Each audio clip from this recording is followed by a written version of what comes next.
Şimdi baba, çok önemli, çok önemli, çok önemli. Mutlaka dinlemelisiniz, izlemelisiniz. Doğru bir yolla başlamışsın. Uyku apnesi için uyku testi yapılmış. Uyku testi sonucuna göre çıkan sonuç ağır uyku apnesi. Ağır uyku apnesinde ilk tedavi tercihimiz CPAP maskesidir. Ancak hastamız genç. Genç bir erkek. CPAP cihazını kullanmamış, kullanmak istememiş. Sonrasında da sadece küçük dile yönelik bir operasyon uygulanmış. Horlama bir yerde ama en önemli şey uyku apnesi. Çünkü kendimi böyle paralıyorum bununla ilgili. Hem meslektaşlarımı aydınlatmak hem de, çünkü bu benim tezimdi. Binlerce hastayla çalıştım. Hem de aile hekimlerini, meslektaşlarımı hem de hastaları. Şimdi bakın, uyku apnesinin fizyopatolojisine baktığımızda bu hastalık burundan başlar, nefes borusunun girişine kadarki bölgeyi ilgilendiren bir hastalıktır.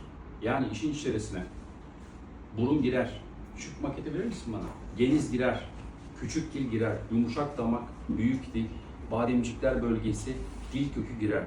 Şimdi bak, boyun ve gıdık yapın ne kadar kısa, hioid mesafesi ne kadar kısa. Yani bak, böyle bir sagital kesitte baktığımızda, yaklaş buraya Ceren'cim. Yani hava buradan giriyor değil mi? Bak, burundan giriyor ya da ağızdan giriyor. Burada geniz bölgesi var. Burada küçük dil bölgesi var. Burada büyük dil var. Ve burada dil kökü var.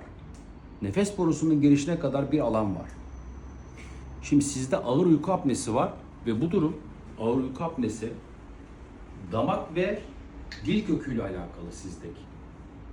Şimdi bademcik bölgesini almadan sadece küçük dilin üzerine yapılan minik müdahaleler basit horlamada tercih ettiğimiz tedavi seçeneği.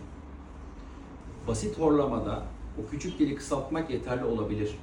Ama ağır uyku apnesinde küçük dile müdahale etmek yetersiz bir tedavidir, eksik bir tedavidir. Mutlaka hastaların dil kökünün değerlendirilmesi gerekir.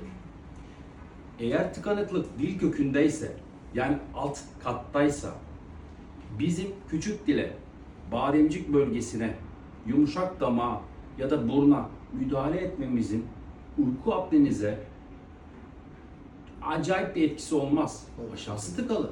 Biz yukarıya açsak ne olur? Yani bir boru düşün. Ön tarafı açıyorsun. Diyorsun ki tamam, rahatlayacak, ama arka taraf tıkalı. Şimdi sizdeki sorun muayene bulgularında dil kökünde.